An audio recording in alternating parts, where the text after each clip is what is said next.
Military Broadcast Radio, the station that's giving veterans a voice. Find us on the web at nbradio.us. Think of all that time. Every wait in the winter. All that time. No one else saw.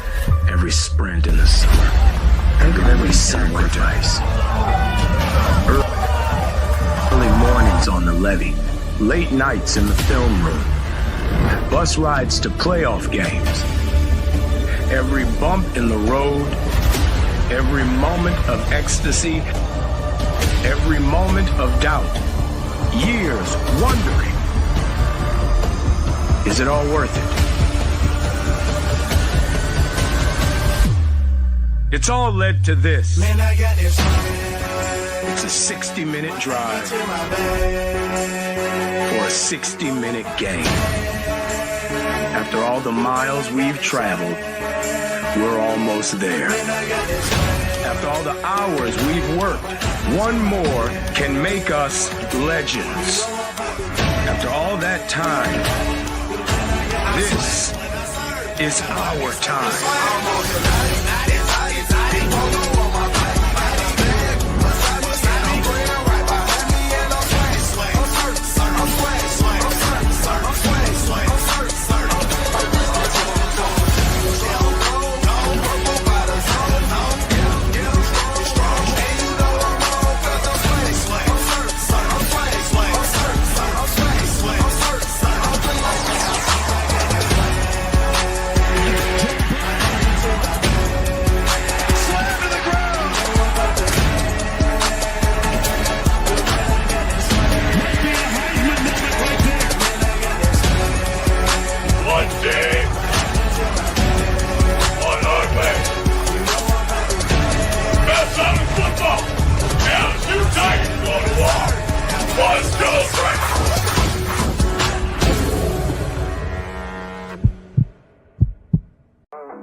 Caveman on the line.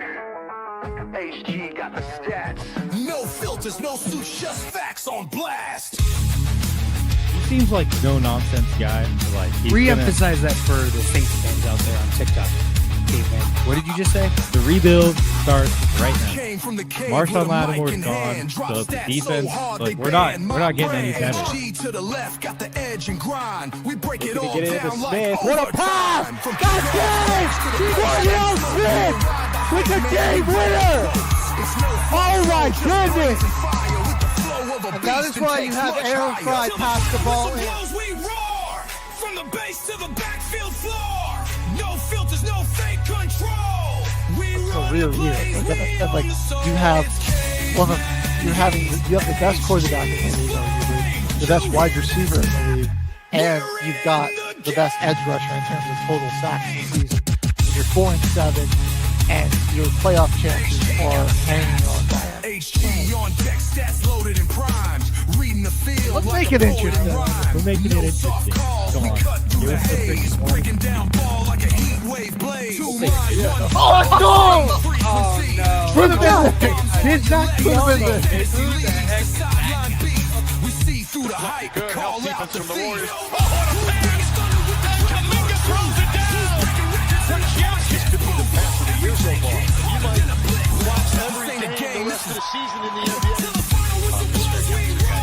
So don't you go saying that you're never going to see that. You're such a hater.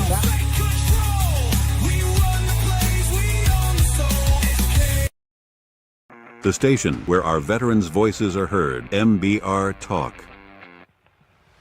Hey, thanks for tuning in. Welcome, Quack. Program are those of the speakers and do not necessarily reflect the views or positions of any entities they represent.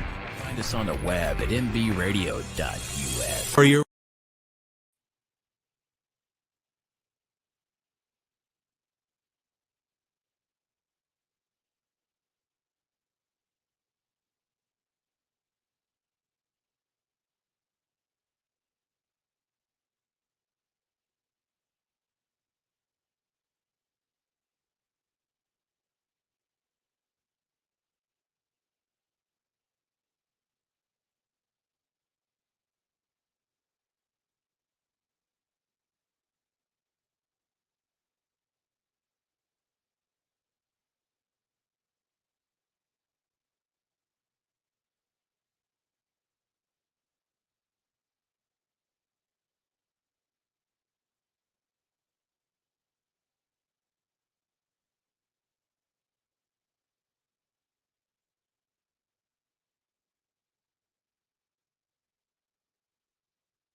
first pass was a pick 6. So Let's go. So rough start to the camp, but again, it's just training camp, So I hate to tell you guys because we goofed up with the sound thing, but everything that we just talked about, nobody heard. So from just like last time. So from the whole beginning of the show. Yep. Just so you guys know, I fixed it now. Well, that's unfortunate. Yeah. Well, we'll just recap of what we said. Big scandal with Lloyd Howe. The NFLPA was forced to resign. If you want the full scoop on that, Pablo Torre on Mike Florio's PFT Live podcast. They have a whole episode on that. Go check it out because we're already running short on time, so we can't go back over it. Sorry, guys. Caveman said Saints training camp is giving him some hope. Seeing some promise out of the Saints. Young guys getting reps. First team. Got a genuine QB battle. O-line finding some rhythm. Defense looks strong. And I actually didn't even hear anything about this, but we got a pretty good signing. Julian Blackmon's going to be replacing Tyrann Mathieu. We signed him from the Colts. Oh, so nice. Dude, we got Reed, Blackmon. Yeah, it was terrible. Jimmy Graham and Tyrann Mathieu retired on the same exact day. Tragic news. The 2 worst notifications on my phone. It was a week of tragedy. We lost Jimmy Graham retired, Tyrann Mathieu retired, Ozzy Osbourne passed, Hulk Hogan passed, freaking Chuck Mangione passed. That was a sad week last week. But we got hope over in the Saints.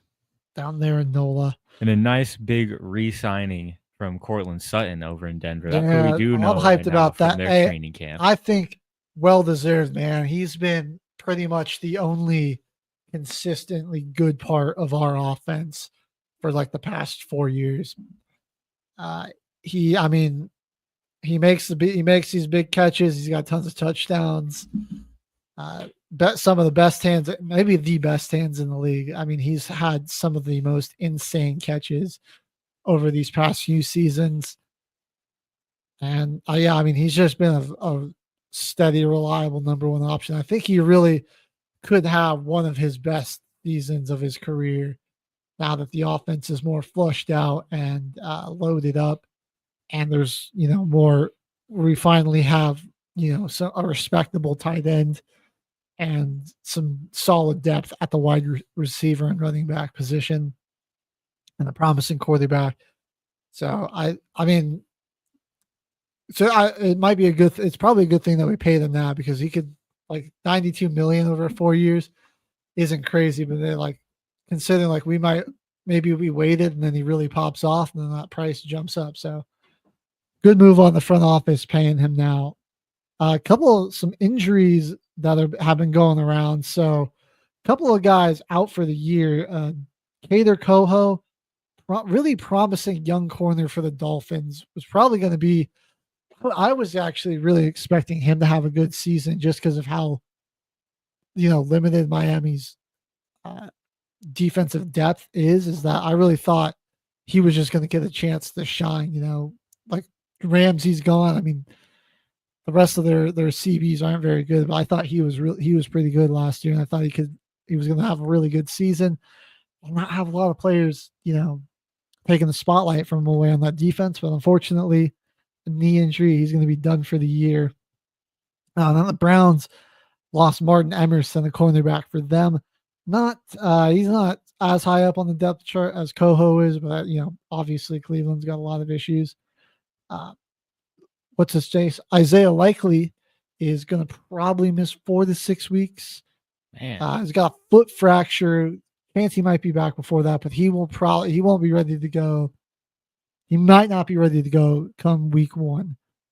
Now, another guy that might not be ready to go week 1 here is Tyler Guyton, almost the Booker, second-year player, if I remember correctly. I think it's the Cowboys got 2 Tylers. It was Tyler Booker they took this year. Yeah. Okay. All right. Yeah. So they got like 3 Tylers on the line now. Tyler Guyton, their first-round pick last year. He has a bone fracture. He's going to miss 4 to 6 weeks. Not going to require surgery, so that's good. But yeah, he Cowboys could be down an offensive lineman come the start of the season. Justin Fields, he dodged a scare. Almost had a hip injury and a toe injury. So he dodged that and is back out there practicing.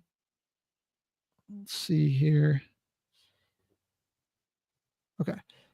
Traylon Burks got a collarbone injury and then got released. So that's just, man. That was actually heartbreaking to see. If you're a Titans fan, that got to make you just absolutely disgusted, where A.J. Brown has been a top, at least top 10, arguably top 5 wide receiver for the past however many years he's been in Philly, just absolutely dominating, it up. Putting up huge numbers, going to multiple Super Bowls, winning a ring. And you traded him away to move up in the draft just to take Tyler Guyton, who's given you a grand total of 1 touchdown over his career and is now no longer on the team. So RIP Traylon Burks. Really hope you can bounce back. A lot of unfair pressure put on this kid going into his career. I mean, you were drafted to replace AJ Brown. It's just a boneheaded move by the Titans there. It's been terrible. He was trying to catch a diving catch, dove to catch a pass in training camp and broke his collarbone. Out of there. Gone. Now, we were talking about extensions. The Colts extending Berhard Raymond 4 years, $100 million. So really saw left tackle for them there. I mean, he just been, stays healthy, doesn't give up too many stacks, doesn't need too much help. So I mean, that's just a good, pillar to just get locked down for the coming future, even though you don't really have a quarterback situation figured out. Jerry Jones is under hot water for Cowboys fans again because he won't pay Micah, and they really won't. Like, I don't know why you wouldn't pay Micah. I mean, I'm looking at just video compilations of him in this training camp just tearing through the O-line. Besides Myles Garrett, is there anybody that's better at rushing the passer than Micah Parsons? I think he's Garrett might be the best player in the NFL, just full stop. So I mean, he's obviously the best edge, but Micah, I mean, is right there behind them, dude. He's right there. Freak athlete, just can a dude his size should not be able to move the way he can and have that level of strength. It's insane. So one guy that is another edge rusher that has reported with his team, but has been holding out for a contract. Trey Hendrickson is set to report to camp today, actually, although there isn't a new deal in place for him yet, but he will begin practicing with the team. So the Bengals hope are there miss the playoffs for Bengals fans. Yeah. 3rd year in a row, they're going to miss the playoffs. It's too much of this offseason turmoil every year. It used to be Burrow's injuries, and now it's just people not being happy with the amount of money that they're being paid, and the front office just not being able to come up with a deal fast enough so they can get guys ready for the season. I mean, I'm not really holding this against Hendrickson. I mean, he led the league in sacks last year. It's like, was just pay basically the guy. your only good player on defense, a defense that was awful. Pay the guy. Why would you not try to work out a deal with him and address that side of the ball? Yeah. Like, you got to make a deal that's going to benefit that player for sure. Like, it just becomes this whole thing where we're going through this whole merry-go-round of people holding out and like not going to training camp, doing all this stuff. Like, they're clearly not ready for. It doesn't look like the team is ready for the season. Theo Ash, he made a great point where people seem to really think that that hot streak that the Bengals went on to end the season, that was the real Bengals, and that's the team we're going to get next year. No, but he said that the team that struggled and started the year 4-7 and was 4-8 really, and that was on the cusp of missing the playoffs, that was the real Bengals, and that we're going to see more of that this year. I don't think the offensive line, it's not bad, but I don't think it's anything special. Chase Brown isn't all that dynamic of a running back. I like him. I think he's going to have some good fantasy value. We got fantasy drafts coming up, so make sure you stay tuned for that. But yeah, I don't think the Bengals make the playoffs. I just really don't see it when you've got Baltimore in that division. And then you just like the wild card teams, the whole AFC West, I think realistically would have a shot at it. I think the Bengals' only saving grace is that outside of like, the top dogs of each division, the West is really the only one that's got the depth for in terms of teams that are going to, crowd up the wild card. Like the Bills, I think are locks. I honestly I don't think the Texans are going to be that good. I kind of have no idea who's going to come out of the South. I'm leaning toward it's going to be between the Jags and the Texans for me right now. I don't think the Titans with a rookie will be. I don't know if that roster's washed out enough for Cam Ward, who I think is going to be real good. He hit some incredible throws in camp. Go look up some Cam Ward. He's looking pretty good. But I just don't think they've got the roster to support him for a playoff run. Steelers will probably find a way in there. I don't think the Dolphins are actually going to be all too good. The Jets and Patriots might actually be better than I don't the know Dolphins. If they're, yeah, I think the Patriots may honestly get second in that division. I don't know if they're quite there. Yeah, I think they've built a really good team, and I think we'll see. I don't know if Drake May is going to be there yet. He just limited reps. What I saw from him, but it's a new season. They've had teams are going to have a whole year to plan for him and everything. So it's a little different. So the only saving grace for the Bengals is that it's not, the AFC is definitely a lot weaker. Then on the NFC side, Commanders are happy to see Terry McLaurin reporting in because they're going to be in an absolute dogfight to try to make it back to the playoffs. That's going to be insane. NFC East is a dogfight. Yeah. I really like to see this from Evan Ingram. Impressed with Broncos culture. He said, I'm used to being the first one in the building in Jacksonville. And he says he hasn't had that experience a lot here, man. People seem really engaged here. So it's good to hear. I'm loving hearing that, man. And Sean Payton is shutting down all those rumors. It's getting going. Like I think it's been a good off season for the Broncos. Great signings. They're not letting the media play in too much to it. They're kind of just being low key and really, just chill. I don't know if they're certainly getting some more. I think they're certainly got some more respect from people. But I don't know if there's necessarily it hasn't been a ton of national hype on them, which I'm fine with too. I think just like real big football heads are like, yeah, like the Broncos, this could be a really solid team. They're very cautiously optimistic though, because obviously a lot of it hinges on, how Bo plays in year two. Can they stay healthy? That whole, there's that whole situation too. But it's a team to be cautiously optimistic about. Now, I want to do a little fun thought experiment with you, Cademan, here to kind of end off our little NFL segment. All right. Some early predictions. So I recently learned that the past 35 years of NFL history, there have been 4 new playoff teams, at least 4 new playoff teams every year for the past 35 years. That's crazy. That is. That you can see that much. I guaranteed 4 new teams every year for the better part of 3 decades is really, really insane. I guess it makes sense, but you would think that, not too many teams would have that type of fall off, but I kind of want to hear, I'm going to give you the list I've kind of got here on who I think could potentially miss the playoffs. I'm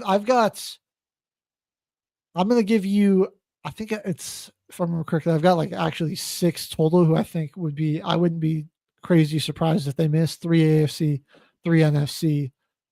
Who knows? Maybe they all miss. Maybe I'm dead wrong on all these, but I kind of want to get some of your thoughts on this. So I'm going to start in the AFC. The first team is a pretty obvious one here. The Steelers. You know, the Rodgers, Asian quarterback. The roster isn't terribly talented. TJ Watt really fell off hard at the end of the year. Minka's gone, which I think hurts that defense a lot more than you think. Like, I know he wasn't putting up crazy stats or crazy flash, but the Steelers did not give up a ton of big plays. I mean, that was big reason why their defense was so good, is they were able to keep everything underneath. And he was the biggest reason for that, roaming back there. I think that's going to be killer for their defense. They're going to give up a lot more big plays this season, I think. So that's kind of an obvious one. Like, I don't think a lot of people are super high on the Steelers. Would we be surprised if they go 9-8, 10-7, and like make it in as a 7 seed? No, we wouldn't. But a 6-11, 5-12 season wouldn't shock me either. Oh yeah. The next one, also again, not the craziest thing to think. The Texans. I really do probably think the Texans might miss the playoffs this year. Their division did get a little better. The O-line's terrible. They've got tons of weapons, but there's a lot of good pass rushers in the AFC. And then they're going to be playing a first place schedule too. They're in a tough spot. Being in such a weak division last year and I'm losing a lot after that season, you coming into this year with a pretty hard schedule and not as deep of a roster as you would like going into that schedule. The defense is good. The defense is really good. I like them. I don't know if they have a ton of great interior pass rushers. I think they're going to struggle to stop the run. They got some good edges there. So I think they'll be solid against the pass. I think there'll be some difficulty stopping the run for that team. But yeah, I just a good offensive line, man. You cannot undersell that. And CJ Stroud's a good QB, but we saw a big decline in him. And I really don't think that's anything on him. I think that's just him being under pressure all the time. More pressure, yeah. So I'm gonna just go through their schedule real quick. So week 1, they're at Los Angeles to play the Rams. Week 2, they got the Tampa Bay Buccaneers. Week 3, they're on the road to play the Jaguars. Week 4, they got the Titans. Week 5, they're at Baltimore. The week 6 is their bye. Week 7 at Seattle. Week 8, home against San Francisco. 9, home against Denver. Week 10, home against the Jags. Week 11, on the road to Tennessee. Week 12, at home for Buffalo. Week 13, on the road for Indy. Week 14, in Kansas City. Week 15, home against Arizona. Week 16, home for the Raiders. Week 17, at the Chargers. And week 18, they closed out at home against the Colts. Get in the AFC West. They got the AFC West. It's just screwing them. And that's just screwing them, too. They got the AFC West and the NFC West. So they got both Wests, which are, I think, super stacked, too. I mean, if Niners stay healthy, they're going to still be super competitive. The Rams are obviously going to be competitive. They have a really great roster, top to bottom. And the Seahawks, I think, are still going to be challenged, especially on the road. Yeah, tough place to play. Tough place to play. So that's my Texans, one of my teams, AFC teams, I think could miss the playoffs. My final team is honestly the Chargers. And my reason for this is I don't think their team got any better. It didn't get any worse. I just think it's the same, pretty much the same exact team to what they had last year. We'll see if somebody can. They took what's his face out of Ole Miss. We'll see how he emerges as a wide receiver 2 behind Ladd. The O line I think is still a little suspect. Could be vulnerable at times. Marion Hampton, I think he'll be good, but I think it's going to take him a minute to get it going. And then I think I mean, they lost Puna Ford on the defensive line, and while the rest of that defense is still pretty good, I think that's going to hurt them in the run game a lot. And it's going to be a very competitive AFC West. I just think every team in that conference or in that division has the talent on the roster to be a playoff team. And I just think if you didn't get better, that might not be enough to get you back in the playoffs. So those are my three AFC teams I think can miss. Going to the NFC, my first team here, and this is going to shock some people, is the Lions, man. I don't really see against that though. They are like injuries on defense already. Again, is happening. They lost some guys defensively. You lost both coordinators. You lost Frank Ragnow. That was a very well put together team that just kind of got gutted this offseason. Fell apart. It's going to be real. It's an uphill climb to return the form for them. So for that reason, I got them potentially missing the playoffs. Opens up the division a little bit for the Packers right now.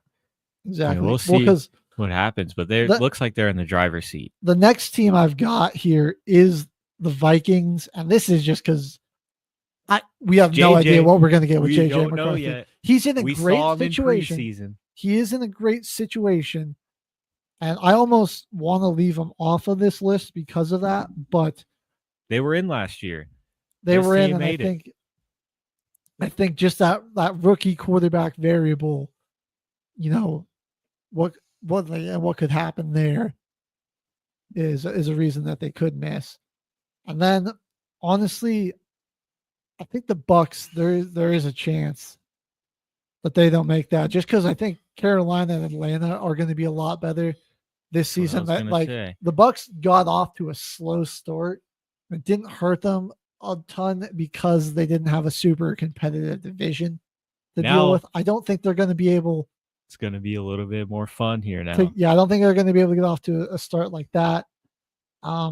Again, a super talented roster, and I wouldn't be surprised at all if they just are as good as they were last year. But really wouldn't be surprised if the freaking Panthers won the division. Yeah, I'm going to say, again, they're playing on the first place schedule, so that's the biggest thing.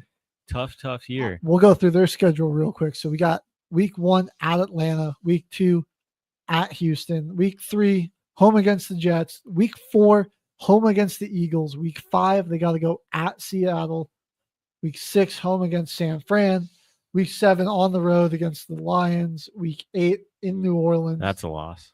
Week 9 bye week, week 10 sneaky home against this could be a sneaky good Patriots team. Then week 11 on the road at Buffalo, week 12 on the road at Los Angeles, week 13 home for the Cardinals, and then home for the Saints in 14. Where they get swept. Yep.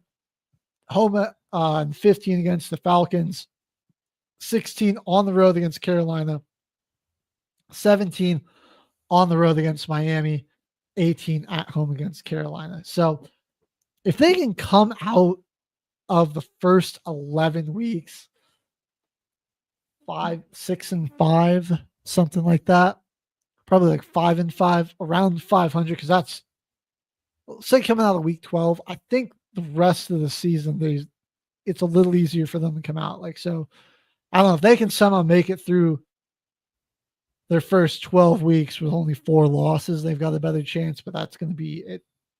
I mean, defending Super Bowl champs, a resurging Niners team. Detroit's going to want revenge.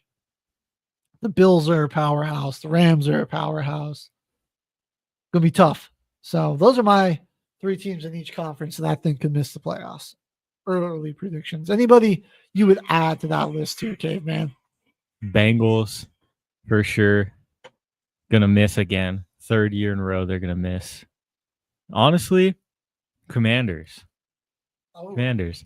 Good team, but the division is so stacked that the Cowboys really could stay healthy this year and come out second, get a wild card spot. Eagles are the defending champs. I think they're going to make it this year for sure. We really could see the Commanders play well, but still miss. Still be kind of team that just barely gets out. I'll say the Commanders and the Packers did both just barely miss for me, but I went with the 3 teams I did. I just see a higher possibility with those 3, but I do see there are those possibilities with the Packers and definitely with the Commanders with just how good both of their divisions are going to be. Oh yeah, they're going to be good. And it'd be tough to sneak in there. Do not envy being in the NFC. It's going to be an absolute bloodbath in there again. Probably going to be the Super Bowl champion, if we're being honest. Coming out of the NFC, survive that gauntlet, probably just run through an AFC team. But we'll see. First game back is tomorrow, the Hall of Fame game between the Chargers and the Lions in Canton, Ohio. The man, the myth, the legend, Trey Lance going to be starting for the Chargers tomorrow. Can you believe it? God, dude. I saw the announcement from Ian Rappaport that he was going to be the starting quarterback for this game, and I was like, and that was probably how millions of people found out that Trey Lance was a Charger. Yeah. I didn't even know he was on the team either. He'll be a big what if for me because I just kind of feel like he never really got a full shot. He kind of got hosed, like he was used horrendously at quarterback. I know they were trying to get his athleticism, but Kyle Shanahan did not use him the right way at all. I think opened him up to injury way too quickly. And then, I mean, it was just like he went down and it was just bad luck to where Jimmy started winning games and then Jimmy goes down and then Brock Purdy takes him to the effing NFC Championship. And you're like, I mean, that's just bad luck, man. Like at that point, you're just like, what do you do? Played into injury and then perfect team to have in the Hall of Fame game as well. The team with 0 Super Bowls and 6 alternate uniforms. Yep. The LA Chargers. There we go. That's perfect.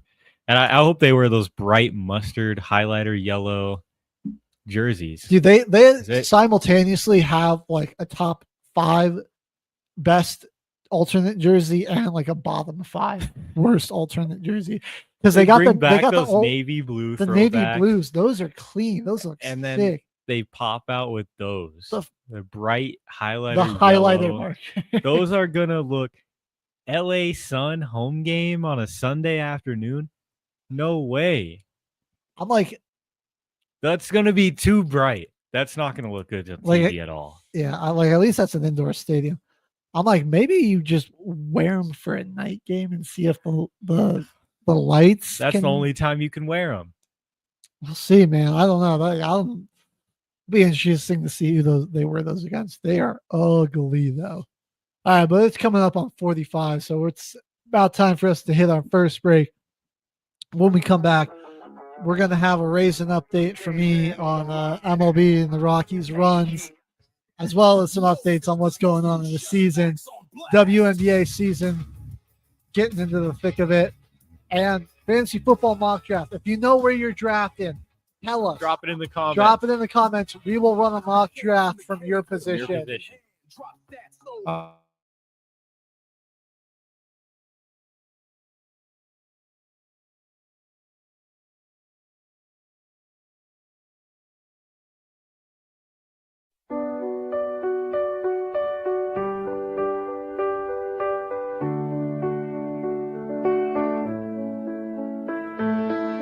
Whatever happened to the brave young soldier? He was a good friend of mine. They say as he died, he never once cried, lying with his brothers there by his side. At 19 years old, he was sent off to war, not really sure what he was fighting for. So he fights for what's behind him and his brothers beside him. Together they'll weather the storm. 9 long months later and he's still alive. Fought several long battles he shouldn't have survived. Then the IED exploded as the ambush unfolded. He laid there bleeding as his brothers all died. Whatever happened to the brave young soldier? He was a good friend of mine. They say as he died, he never once cried, lying with his brothers there by his side.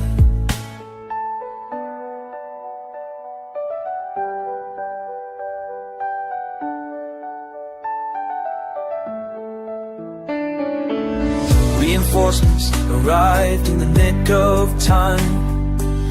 Old Doc had found him and called in the nightline. He awoke in the hospital, they patched all the holes. Too bad they couldn't fix the ones in his soul. And 16 years later he locks all the doors, unable to find anything worth living for. His family has left him, he feels society rejects him. With a bottle and a pistol, he falls to the floor. Whatever happened to the brave old veteran? He was a good friend of mine. They say as he died, he sat there and cried, with only his memories sitting there by his side. Brothers and sisters, we can't lose this war. Have we forgotten what the hell we fought for? Pick up the phone, don't knock on the door.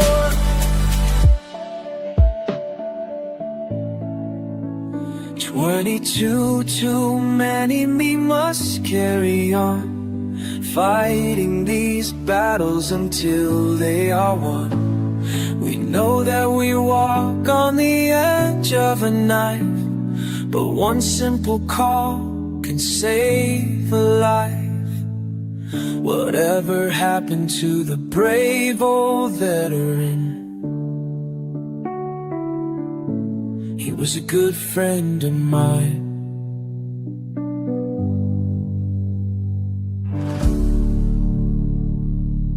The station where our veterans' voices are heard, MBR Talk.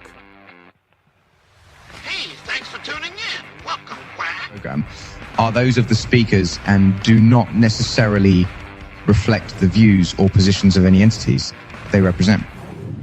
The web at nbradio.u.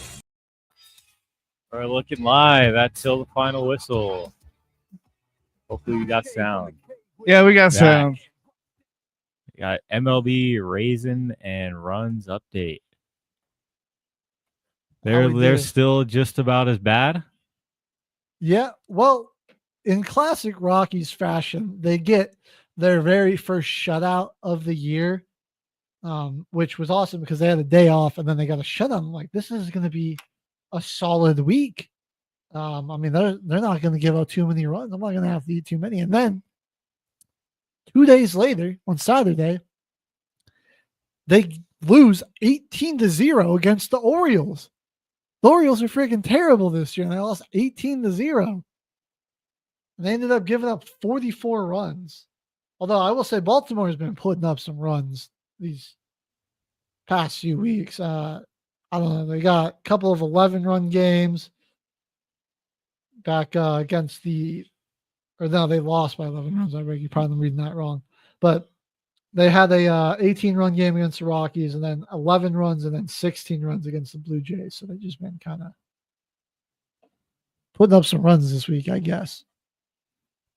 I don't know what they're good. They found out something because they went from a playoff team last year to 50-win bottom of the AL East this year. I mean, the crazy part of this is not even like that far back, really. I mean, the Blue Jays, shout out Toronto, 63-46, leading that division. We're Blue Jay fans for the rest of the year. I am, at least, man. I want to see Toronto win that division there. Detroit, they're running away with their division still. And man, this New York and Philly race is probably the best one we got going on right now. I mean, they are just neck and neck with each other.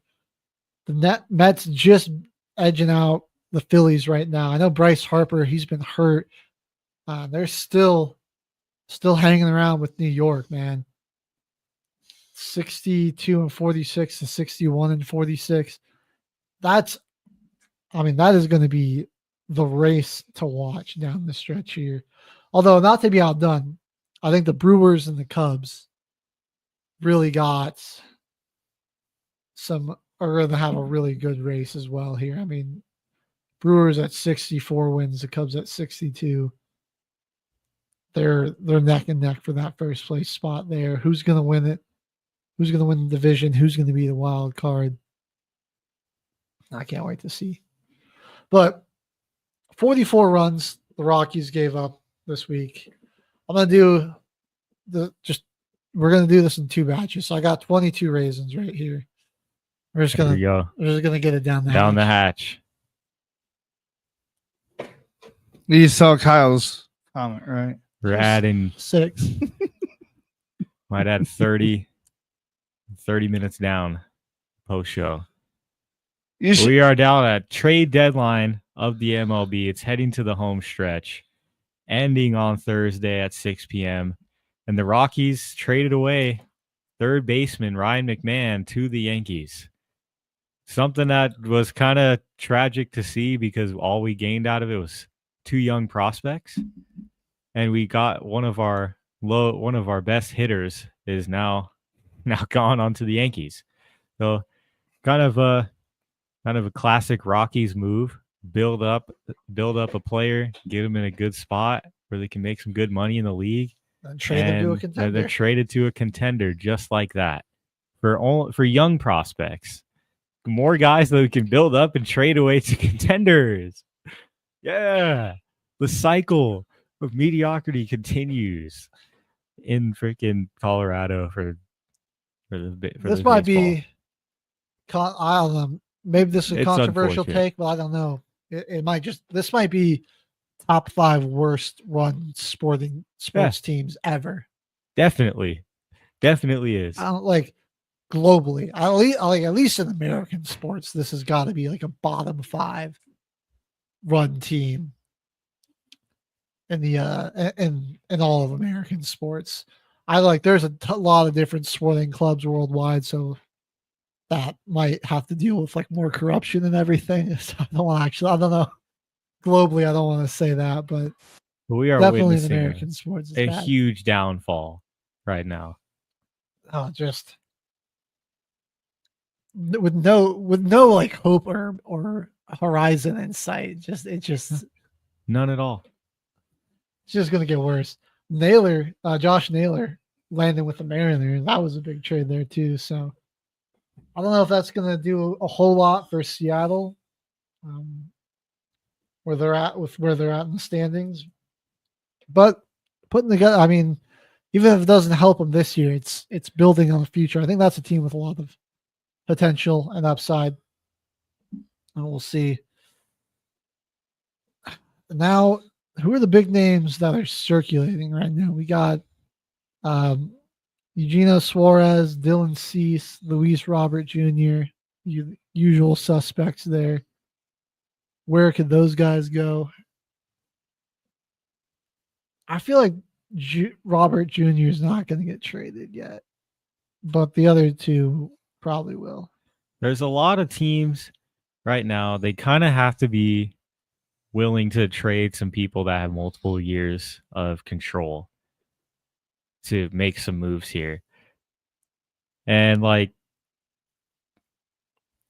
it just will make a bigger impact on the rest of the season if you're going to trade some guys that are actually getting some good playing time on your team for it as well.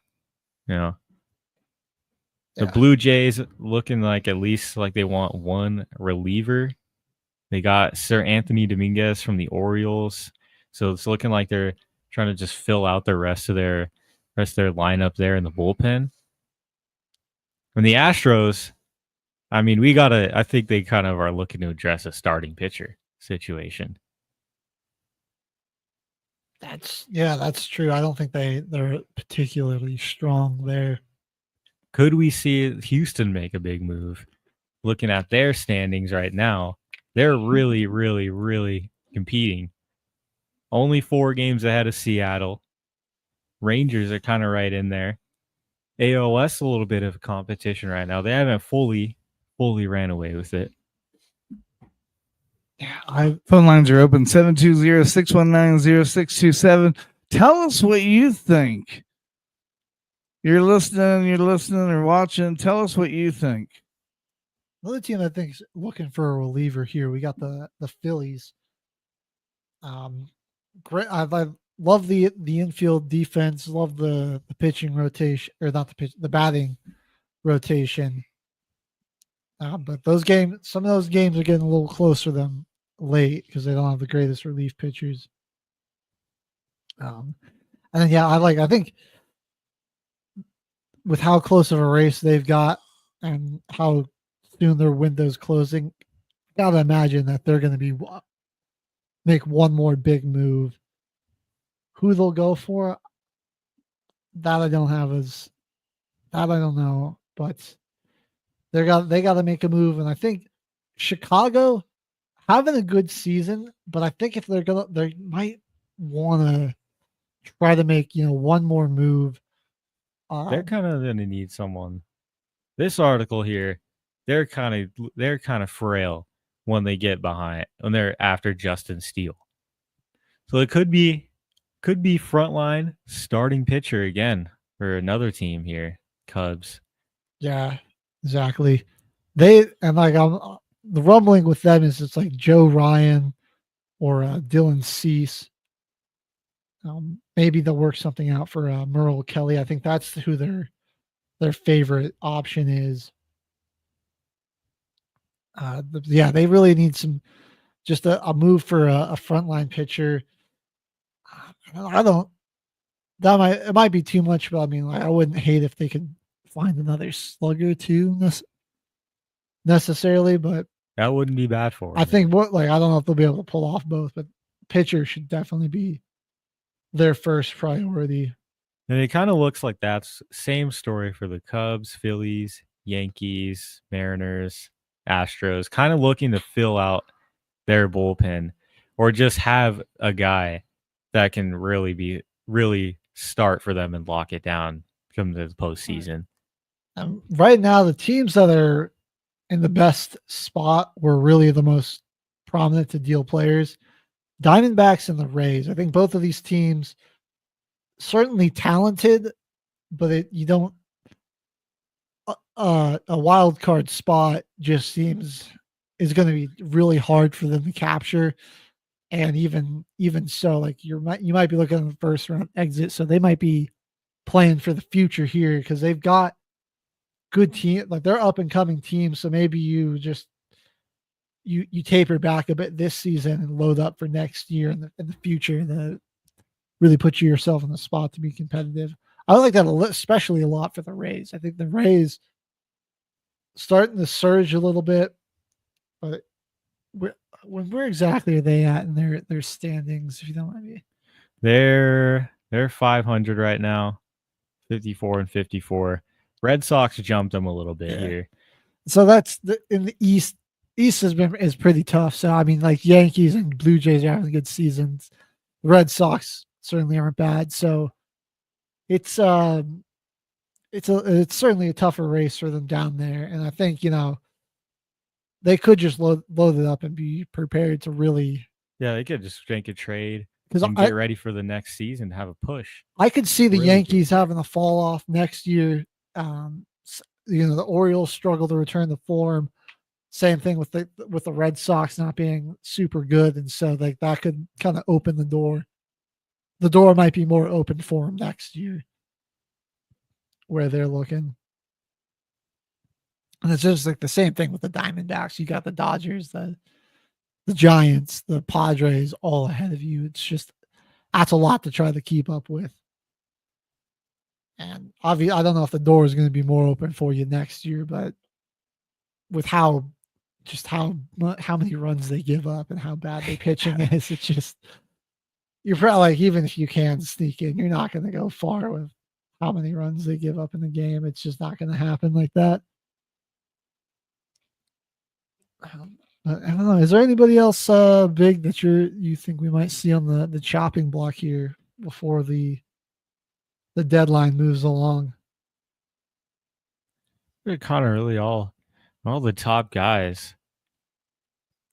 I think another name I've been Gregory hearing Soto. float out there. Soto, and then Shane. Is it Bieber or is it pronounced differently? I think it's Shane Bieber. Yeah, it is. Okay. I think Shane. Yeah, Shane Bieber. He's another option. I believe he's on the Cubs. That they could definitely shop him around. Right. There's a lot of teams aggressive in that relief market right now, wanting to add an arm. So I mean, like for them, it could be more of a hey, we'll give you a reliever, you give us a starter. That's one I think he'll probably move. That's probably their best course of action. If the Cubs want to stay aggressive, keep playing to win, you could definitely shop Bieber around, see what happens. Then just a check in on some of your leaders around the leagues in terms of stats. Judge still killing it with the batting average, dude. Will Smith, man, having a great season at bat, and one of the best catchers in the league, and really stepping it up, hitting this season, just like way more consistent. He was always like a big home run threat, but I think just now he's really got it. He could be real boom or bust, but now, every time he steps up to the plate, he's been a serious threat. He would occasionally get a good crack at bat. Now he's at it now. I think the Dodgers are going to repeat it. I just that team's just stupidly stacked. Stupid stacked. $1 million roster. Yeah. Way too many players. Something that the Rockies need to do. Yeah. Just spend some of the money that they have. That might help us out. They're too poor to do that. Our boy Cal Ray still leading the league in home runs, so I'm hoping he wins that. On the pitching side, Skeens, dude, a sub-2 ERA is insane. And then Scooble's not too far behind them with the 2.09. You look at some of the wins here. Garrett Crochet, Max Fried, Freddie Peralta up there on the all tied for first place with 12 right there. Yankees, they're pitching, man. I'm really impressed with how well it's been. I thought, not to say Fried and Carlos Rodon, who's up there with 11 wins, not to say those guys are bad pitchers. I just didn't think that would be one, honestly, kind of one of their strongest areas with Garrett Cole getting hurt, but it's been really impressive. They definitely that was a big focus for them in their offseason and coming into this year. They wanted to develop that. But that's probably for time constraints. I'll do it for our MLB coverage. Man, month and a half left, pretty much. We're getting close there to the end of the year. It's really exciting this year, though. It is. It's flying by. Another season that's flying by. WNBA is playoffs are going to start basically in a month, right? End of August is right around when it'll be close. Playoffs start. The first few weeks of the NFL season is around when the WNBA finals are going to be. If I remember last year correctly, they had a few games on NFL Sunday. Hopefully they don't do that this year because you can pull in more ratings. Yeah, I think part of the reason that it overlaps so much with the NFL was also the Olympics. They had to take a break. The Olympics did cause a huge halt into it. So they honestly might not even cut into much but preseason and some more of that. If we go, I'm going to just check the schedule here, see when that final I'm scrolling down. Dang. Day of the regular season is September 11th. So okay, it is the Aces Sparks is the last game of the season, as well as Golden State Lynx. Phoenix plays Dallas, and the Liberty play the Sky. There's 4 games on that Thursday, and we got a really interesting year. I feel like the Lynx kind of got this one on lock. I think Nafisa Collier really locked in for this season. They're show everybody. They're really just jumping further and further. They're showing everybody what away it is. from every other the Lynx team. are going to get it done. I mean, right now they're on a pretty dominant 22-5. Your next closest team is New York at 17-8. Yeah, Mercer giving some strong showing. Seattle, the Storm, I think they're having a really good season. The Dream, a team that just missed it last year, really have a good shot, are looking really good here. The Fever, they'll be fun to watch if they can get into the postseason healthy. That's just been kind of their issue, some of their health and everything. And then the Aces, man, that roster is they're just really hurting from no Kelsey Plum. I mean, Aja's still great, man. Sitting that Aja, but just 500 can't do it alone right now. It's really not where you expected to see this team at all. Even losing Kelsey Plum.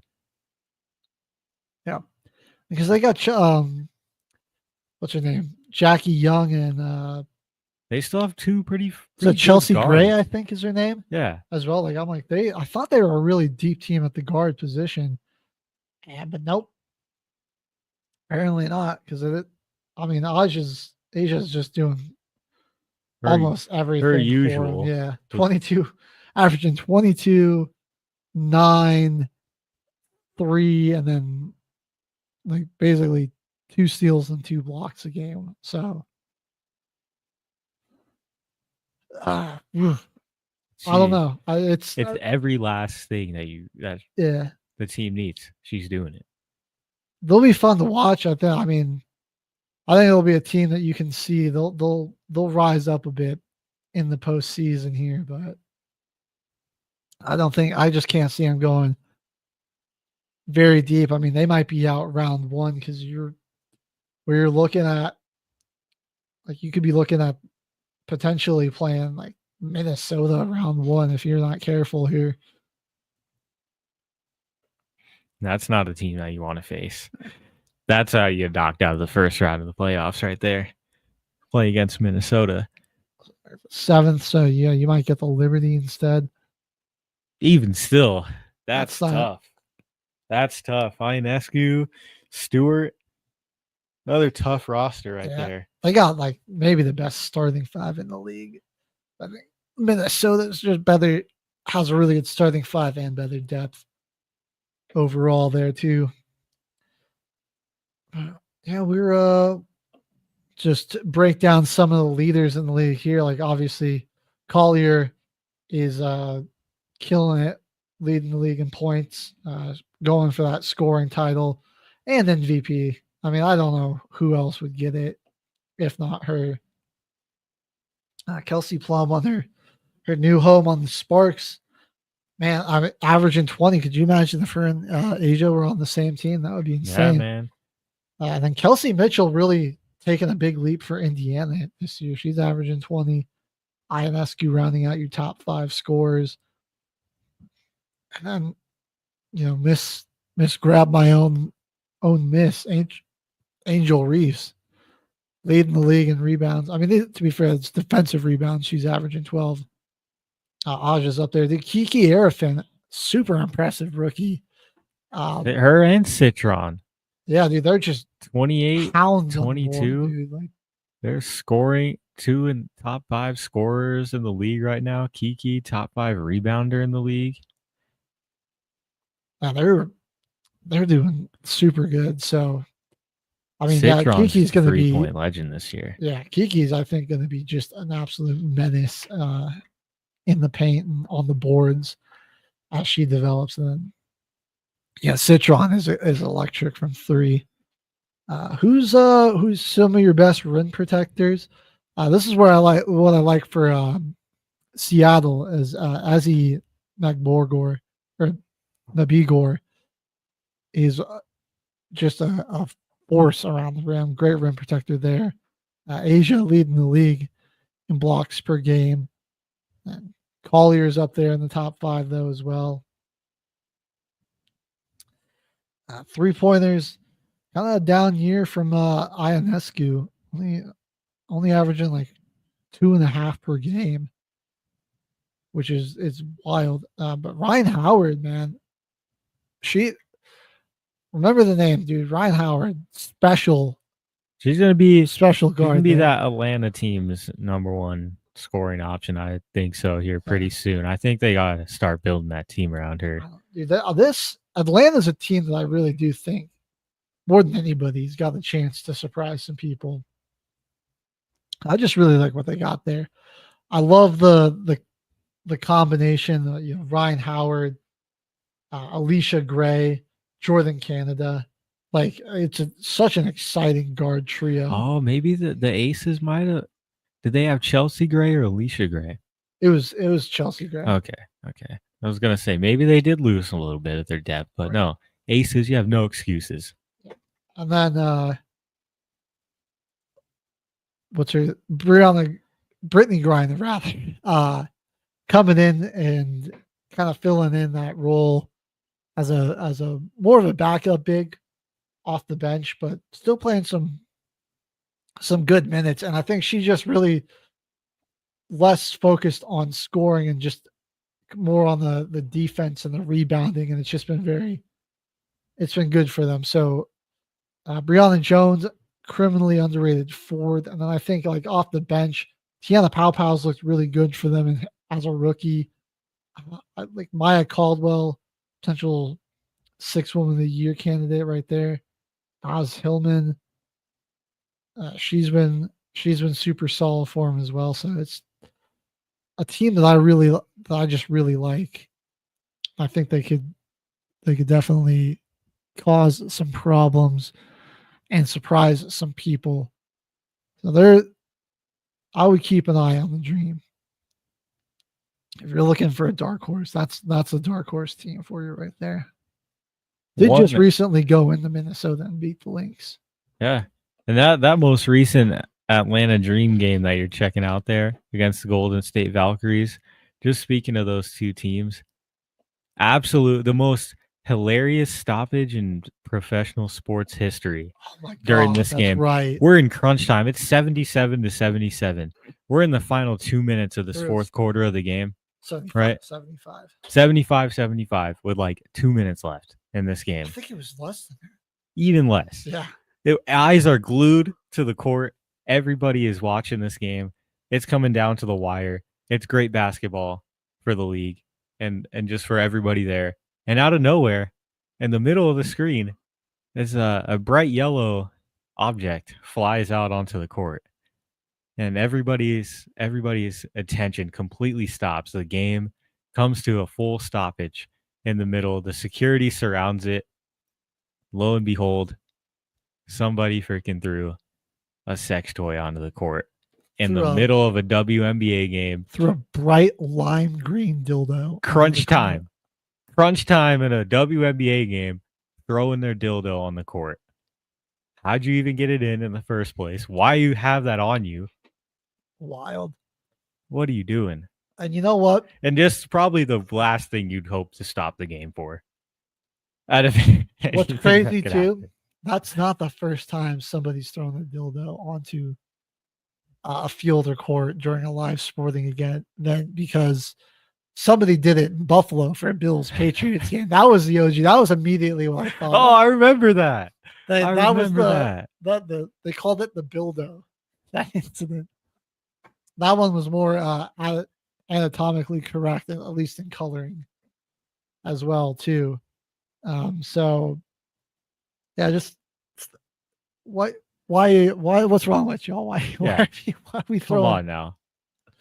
Stop throwing things onto the court. They're all Charles here. Very true. But all right, we're up to 9:15, hitting some time constraints here. So we're gonna do one quick break. And when we come back, we'll have our fantasy mock draft ready to go. And then we'll go fantasy football mock draft. We got UConn. We're going to go 6th pick, run a mock from there. And then we're going to do some team builders. So stay tuned. More till the final whistle coming up after this.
the station where our veterans' voices are heard. MBR Talk.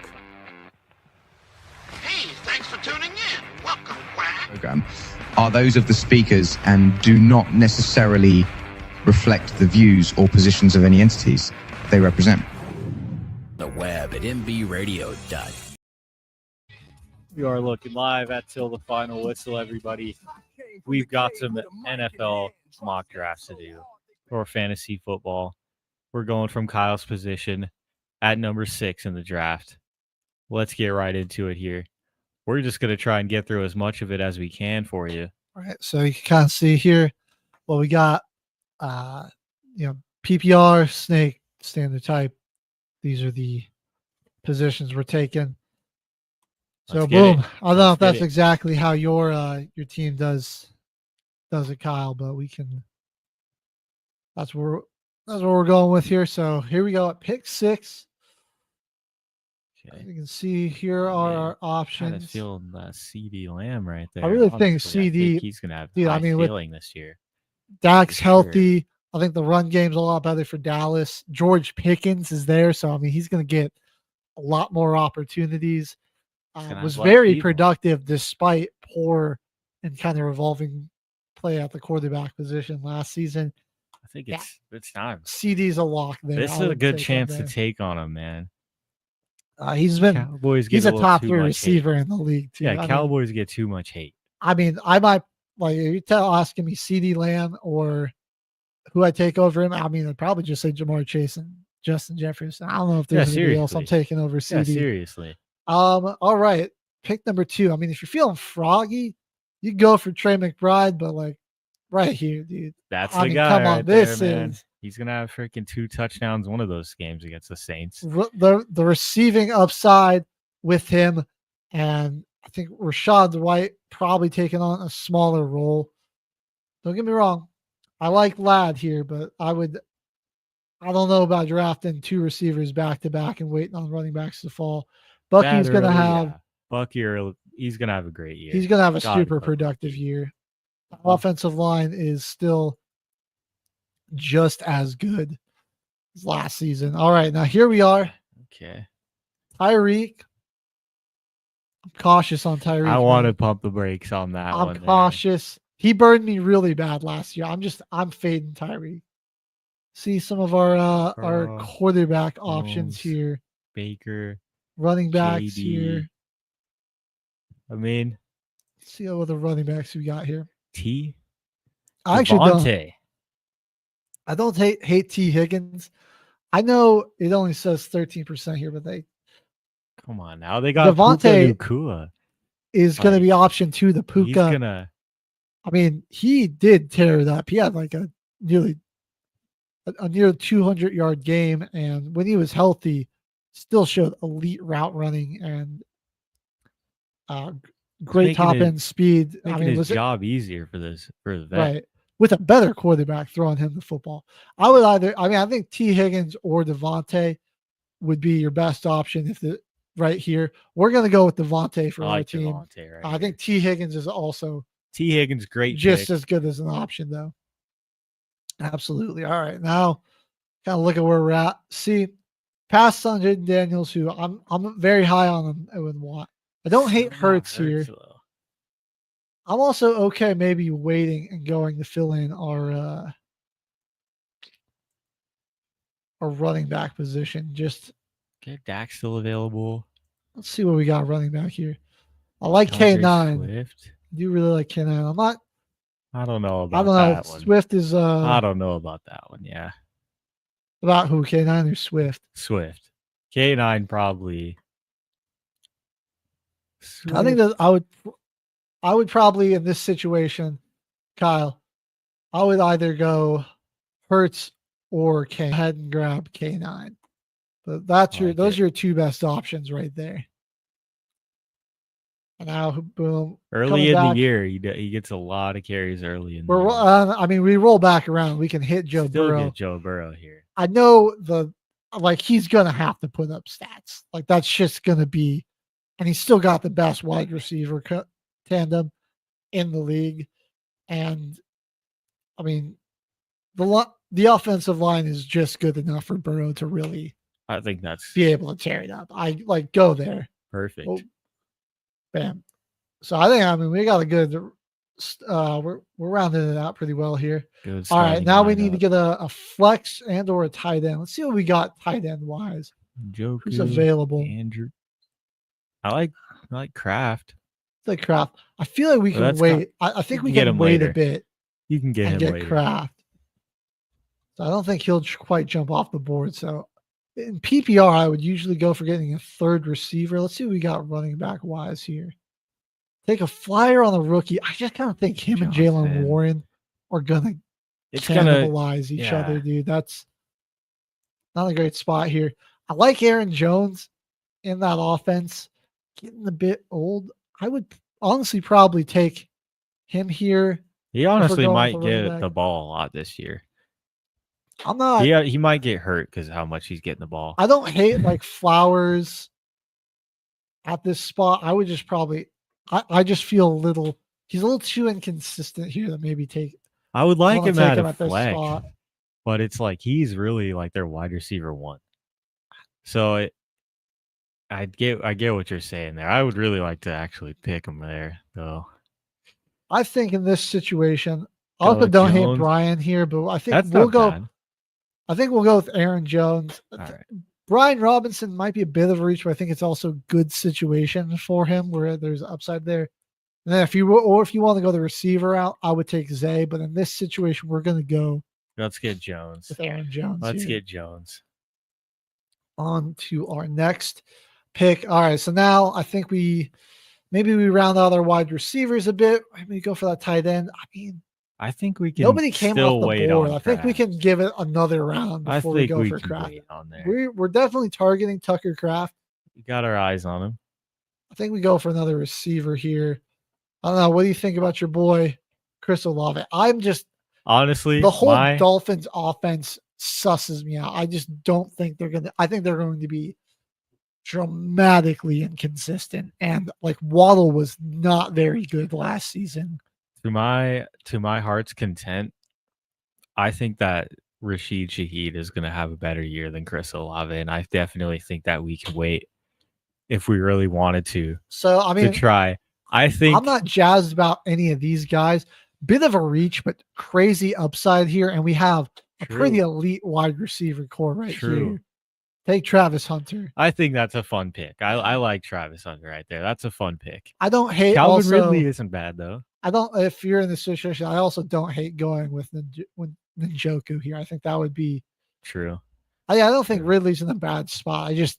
That guy's burned me a lot in fantasy years past. So we're gonna throw Travis Hunter in there, the fun, exciting dual threat rookie. And now we come to the spot where we might take Kraft. Honestly, I like Njoku if he's still up here, man, as a red zone threat. And Flacco and him kind of already got a little bit of good it's just connection. He was really good last season. Let's go Njoku right here. All right, I would either if go, we still there, if we go somewhere else. If you're going tight end, I don't think any three of these guys are a bad spot. Andrews that's got it going late in the year. Likely is going to be hurt. So I mean, he is going to be the guy to start off. I don't hate Kraft as well. I think Kraft's going to have a really good season. Then Njoku, I think, is just a better player and a bigger red zone target, which is where he'll thrive. So we'll go ahead and snag him there. I like that pick. All right, boom. And now we're looking to fill in some depth. So we're on the round 9 here. We've got 3 running backs, 3 wide receivers. Let's see who we got here at both positions. Let's say we go and start getting some depth here.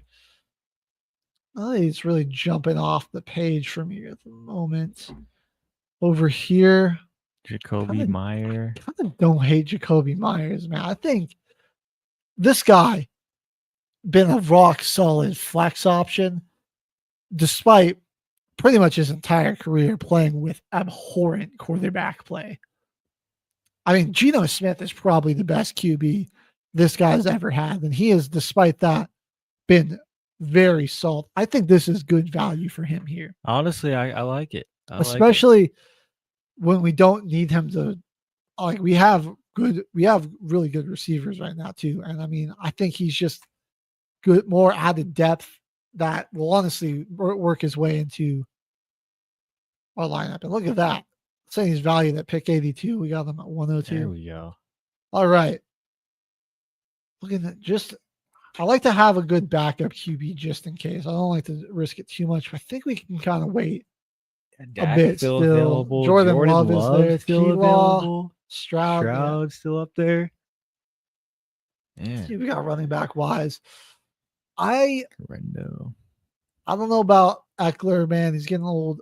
I mean, I think we got to go another running back here. Or defense. If we're going running back, I like Garendo and Benson just because they kind of handcuff older, more injury-prone backs. Benson, I like a little bit more than Garendo. The situation, I think he just will get more split touches even if Connor doesn't get hurt than Garendo does.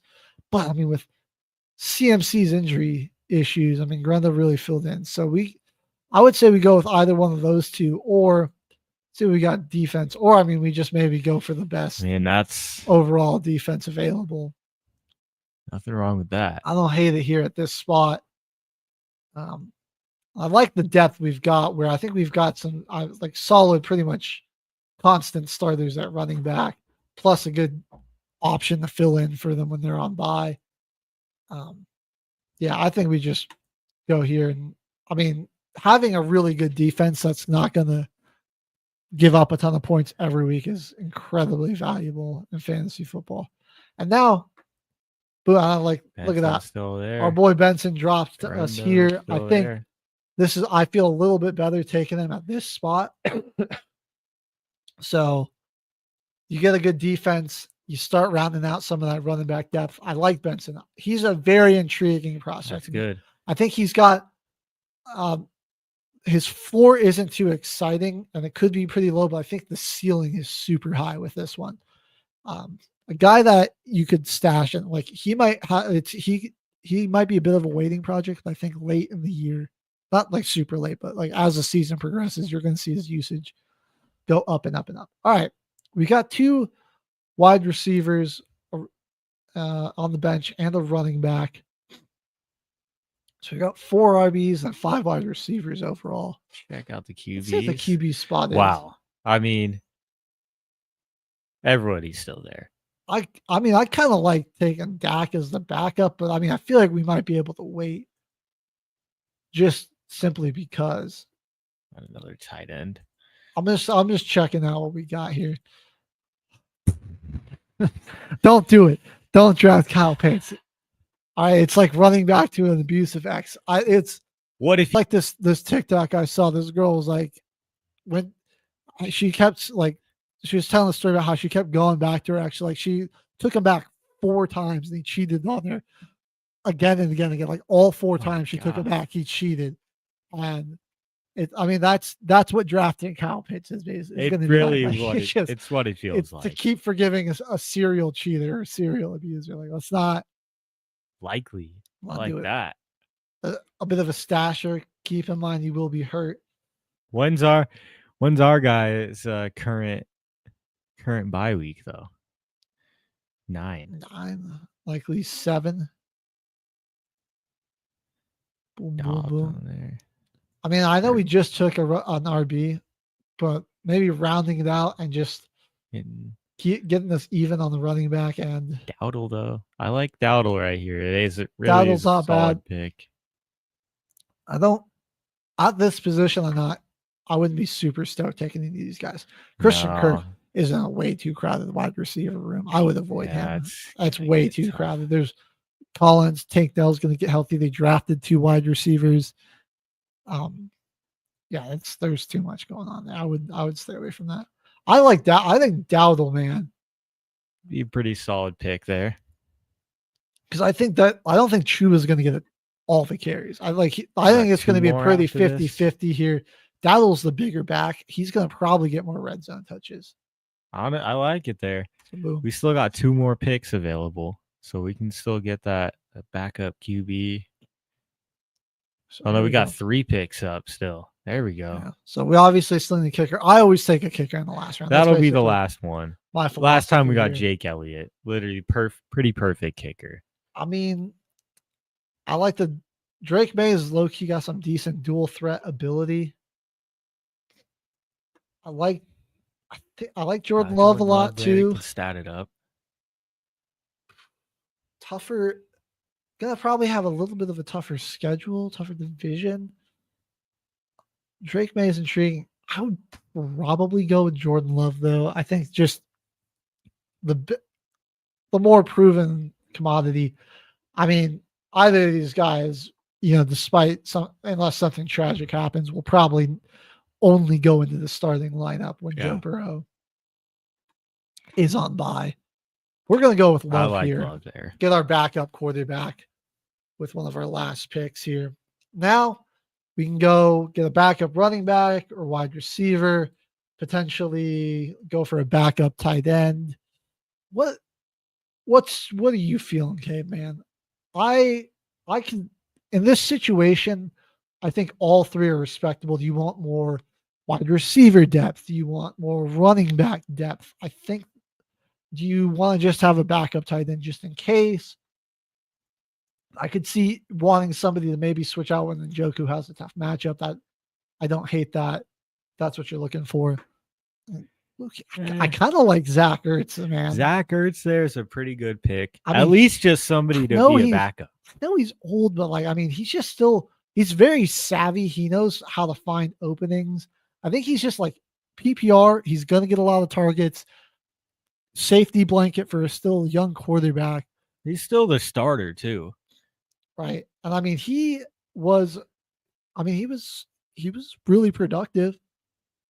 Honestly, last year for him. I kind of don't mind going Zach Ertz right here. I kind of like the rest of the depth that we have. I feel confident that we can pick him right there. Round it out. Be okay take with Zach that. Ertz to finish off our depth here, and then boom. Last guy we need is a kicker. Chris Boswell. I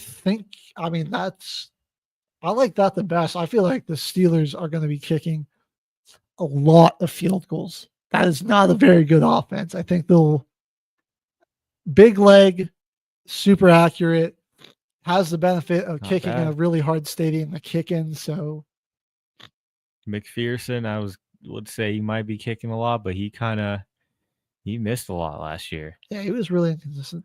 I like McLaughlin was really good for me last year. I picked him up like week 4 or 5, and I pretty much kept him the whole season. He was good. I like Jake Elliott too. I just think Boswell.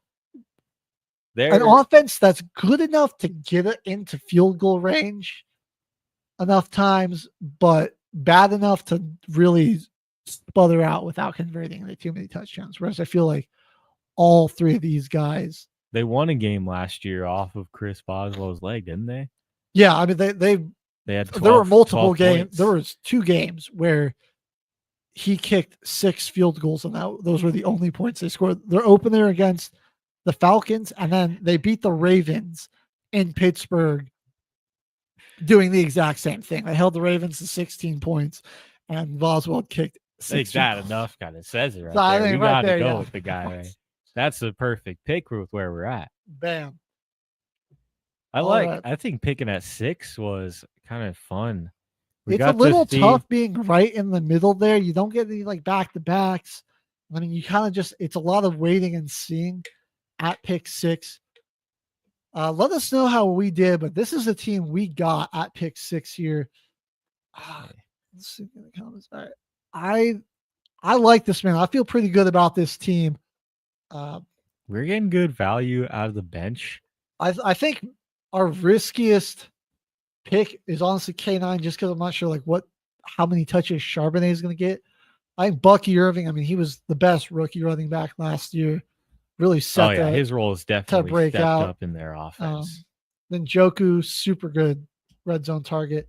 Love Devontae with Matt Stafford, Puka Nacua, and that Sean McVay offense. Oh my God, I'm just salivating at how they're gonna scheme him open and what they're gonna run with those two guys. I can't wait to see that. Joe Burrow is gonna have to probably pass for 5,000 yards and at least 45 touchdowns if the Bengals want a prayer to make the playoffs. So I just like that there for the volume. CD Lamb, dude, top 3 wide receiver in the league. Kind of crazy that he fell to 6 in this one. So I mean, I honestly don't know if he would fall to 6 in this spot, but he was there. We went and took him. I really like that here. I think this will be the best fantasy defense, just purely because they're not going to give up a lot of points. I don't even know if they'll be crazy off of like turnovers and everything. I just think a lot of weeks there not a lot of points are going to be scored, and that is going to sound a little controversial take for me here, but I think that is a top 3 most important thing, maybe the most important thing when you're going with the fantasy defense is their ability to keep points off the board. Because I mean, unless they're putting up like they have like 5 takeaways and like they return like 2 for touchdowns and they got like 6 sacks. Yeah. I mean, if they're giving up points, like a lot of that will just still go away. Then I like the bench, man. I think Myers is going to be an actual stud this season. I think that's going to be really good. I like Dowd. I like Dowd. I think he's in a good spot. Benson, like I said, kind of a low floor, but also really high ceiling type of guy. Travis Hunter should be special. I mean, that's super good. I think he's going to probably be our, like on this team, he'd probably be our go-to flex by like week 9, week 10, pretty much. Like that'd be his spot. And then we have backing up Njoku, we got Zach Ertz, all reliable, and Jordan Love is our backup QB. Should anything happen to Burrow, I don't even think Love's gonna have a bad year, but I just think like Burrow, if he stays healthy, there's just could be absolutely no reason to put anybody else with him. There's no reason to have him in there because he really needs to win it. He's gonna have to just chuck it. So again, let us know how we did. If there was anything you would have done differently. Kyle, hopefully we give you some good things to think about as you get ready for your draft. Good luck with that, man. And we'll be doing another one next week. So again, if you want to see, if you know where you're picking at and you want to see us do a mock draft at your spot, drop it in the comments and we'll go ahead and do that. But we are on to our final segment of the show. Everybody's favorite. We all love it. We're back with another team building exercise.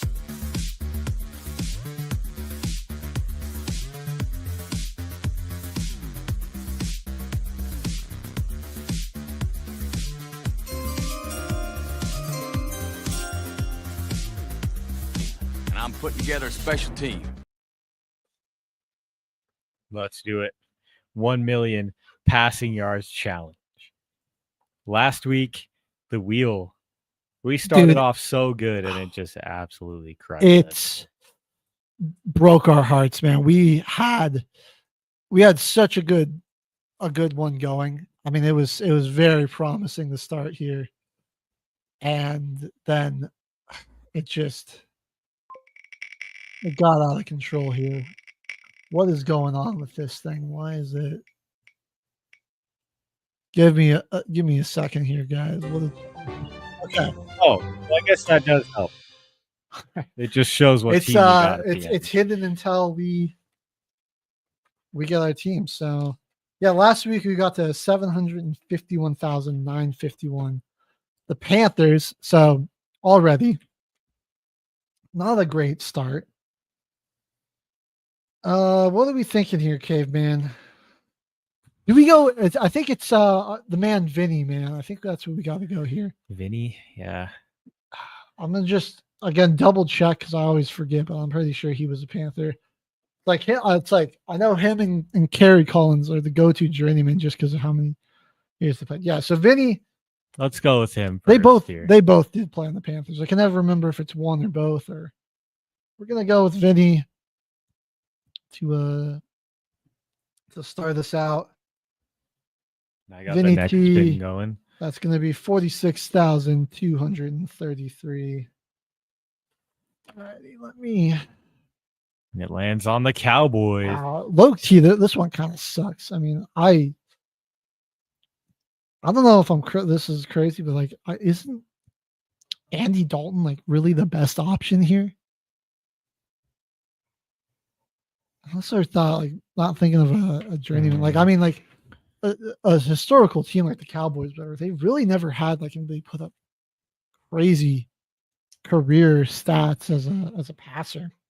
I kind of think Andy Dalton's the way to go here. You know, I don't mind it because we can. I just know like Romo's going to be worse. Dak's going to be worse. Staubach's going to be worse. Aikman, he'll be worse. Like they just won't have as many yards. I think that'll help us later on too. I say right there we go with Red Rocket. And so I remember because he's got such an even number. It's 39,500. We've had to go the Andy Dalton well too many times that I have it memorized. So that's our next team, the Giants. So this is great because we need Eli. So Eli's going to be huge. Perfect. Eli Manning, one of the big dogs, the heavy hitters you need in this situation here. Give us Eli. Perfect landing spot. 57,023. And then we got the Ravens. Oh, this is, but not really what you want. I kind of think it's Flacco or nothing, man. They Flacco really or nothing. Haven't had too many guys that have been Flacco slinging the rock right here. like Joey F, man. Which is just a depressing thing to think about if we get them again. That's like pretty much your only option. But it was taking some teams out that we had already gotten here. I gotta make sure they're back in there. I gotcha. Okay. Now we can see the wheel as it's spinning, though. We figured that. That's 45,697. It could be worse. That could be worse. That's pretty good. We'll take that. We take that. Packers. That's a good spin. Yeah, that's a good spin. All right. Do we we go Favre here? Let's go. Favre, A-Rod. It's one of the two. I mean, they're both. We really ideally want both, but let's go Favre first. Okay. Mr. Welfare himself.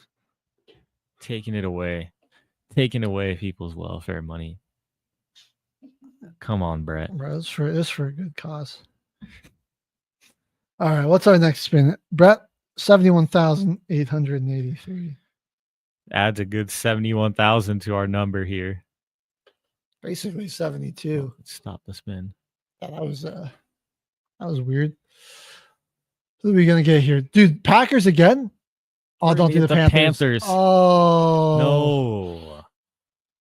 I think it's Carey now. We just got to go Carey. Let's do it. Again, I'm going to double check because I'm just, for the life of me, cannot be sure, but I just want to make sure before I jump the gun here. Yes, okay, that is where he started his career. There we go. All right. The boy, Kerry Collins.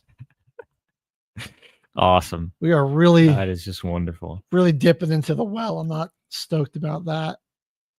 Oh, 40,000 Saints. No, we were so close. Well, we can go with Russ at least. Let's go Russ here. Look how close we were to having Drew Brees.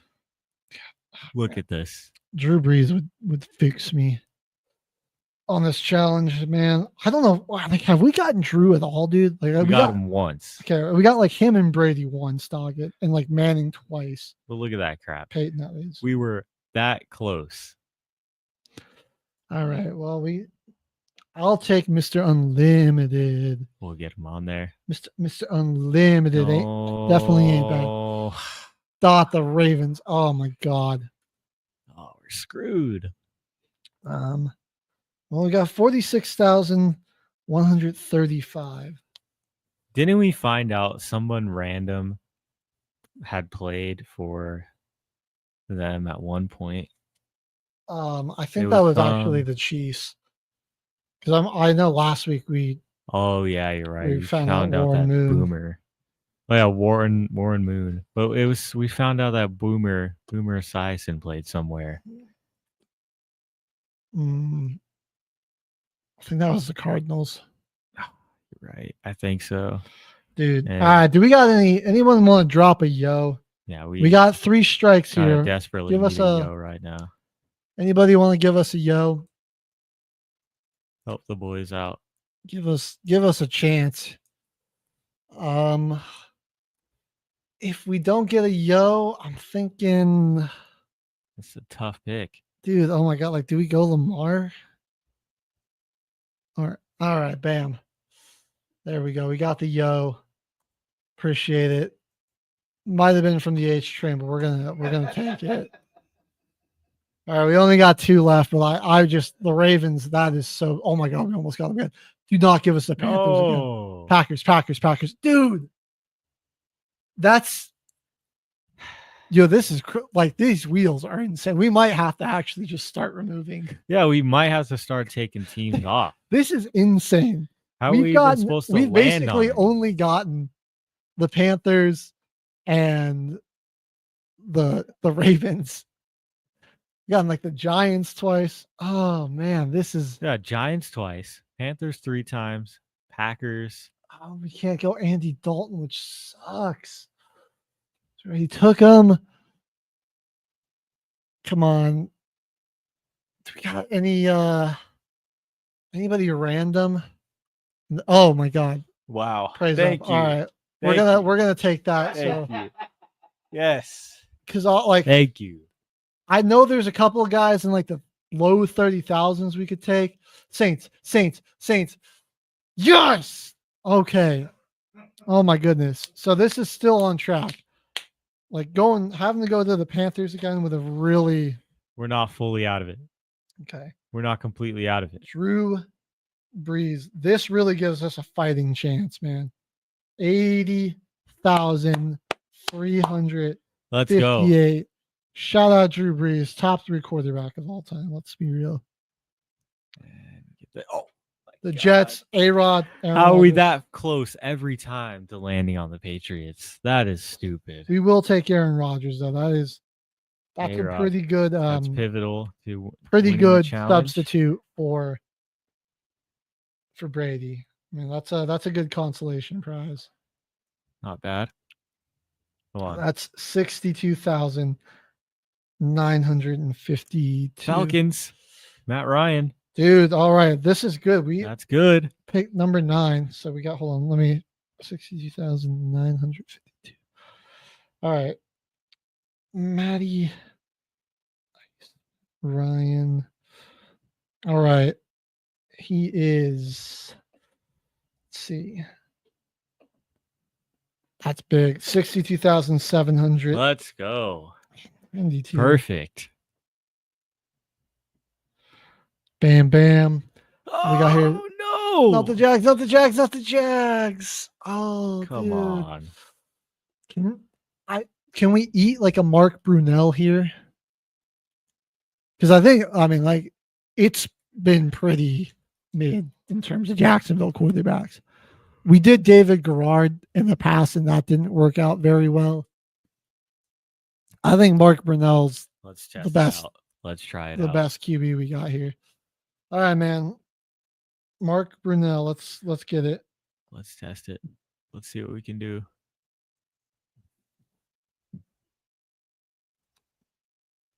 There he is. This is going to be close. 32,072. Rams. Stafford, that's big. Stafford's a good one.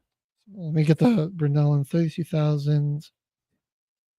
All right, we are on 12. Oh, I don't think we're going to get it this week, K-Man. Oh, no. This is hard, dude. We got That's good really spins this week, too. Not good enough, though. I know. That's the big problem. All those Panthers, all those freaking mirrored teams. We got the same team over and over. Like, they weren't terrible, but they weren't really great. We didn't get nearly enough of the heavy hitters. 59,809. We landed on Seattle. We already took Russ. It's on Seattle here. We already got Russ. So. Yeah, Geno's been back. That's not going to be good. Matt Castle. No, it'd be Matt Hasselbeck. This is. I mean, unless we can get a respin, I think this is pretty much it here. No. Yeah, like we'll give us our last strike. Anybody want to drop a yo for us so we can? It's our last one. We get a chance at a respin. We already took Russ. I don't know, man. I think we're pretty much cooked if we don't get somebody else. It's already. I'm like not even looking at the score because it's making me scared. All right. He's doing it for us. We'll take it. I mean, we'll take it, dude. Just to give us a Hail Mary attempt, we'll go. As I click that orange block that's like right under by the search bar at the bottom. There it is. And then you got to add them back to it. There we go. Give us one more shot, man. We got 3 guys left. This wheel does not like us. Cowboys. Oh, well, what are you going to do? It's over. I think Romo's our next best option here. Yeah, now we're done. We're done. That was it. For sure. All hope is lost. We'll lock in Tony Romo, though. See how close we get. Just not nearly enough heavy hitters. I mean, Breeze was good, but we're settling on too many journeymen that just accumulated a lot of yards. Yeah, only 34,183. I think honestly. Are you serious? That's actually just incredibly disrespectful. 1,183.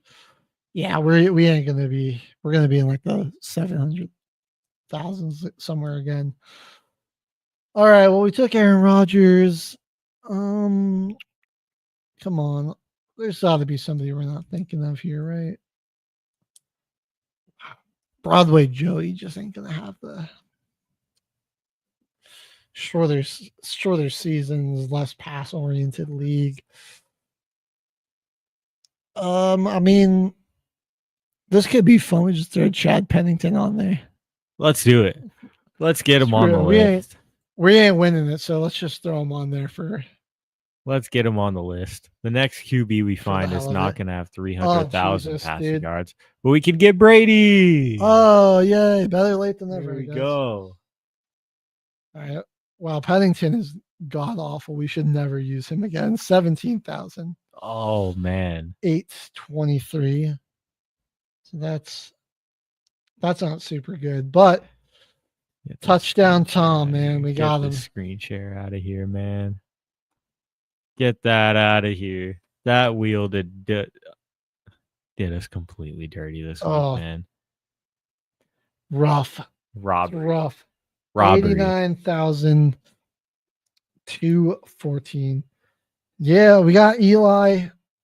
We got like Stafford, Ryan, and are good, but like if you're, I don't know if this is possible unless you get like Breeze, Brady, and Peyton.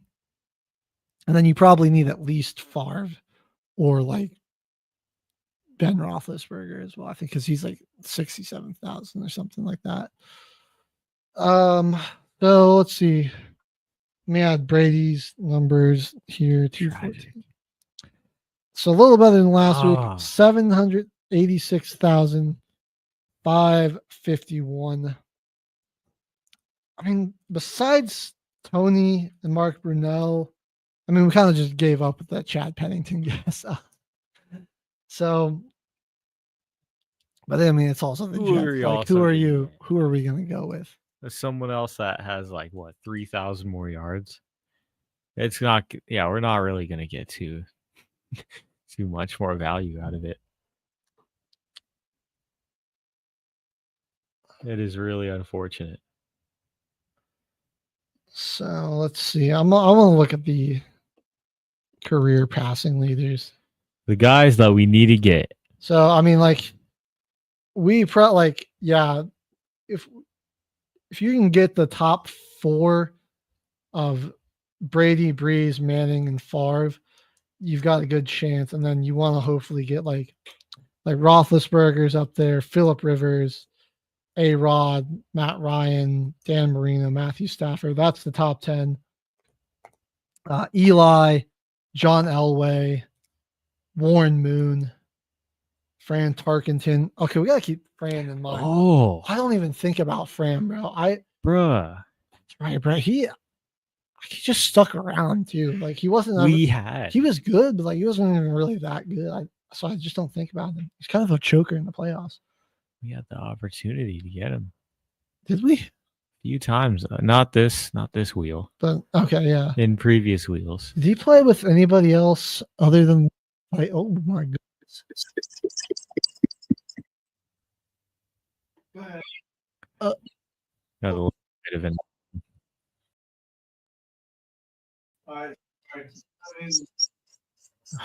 All right, we're gonna there. They destroyed the sound. Okay, we're good. We're good. Sorry, he pranked us. I'm gonna look at what other teams' friends played for because obviously, I can only think of him as a Viking, but I'm sure he went somewhere else.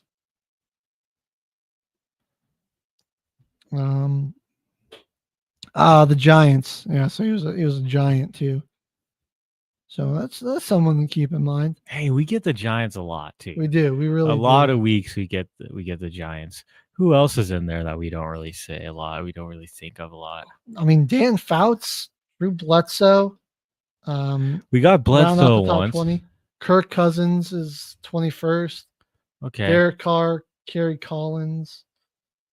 Yeah, Andy Dalton's 26 all time in terms of career passing yards. Huh. McNabb's not a terrible answer. He's like 37,000. Hasselback ain't bad too. That's like the top 30. That rounds out the top 30.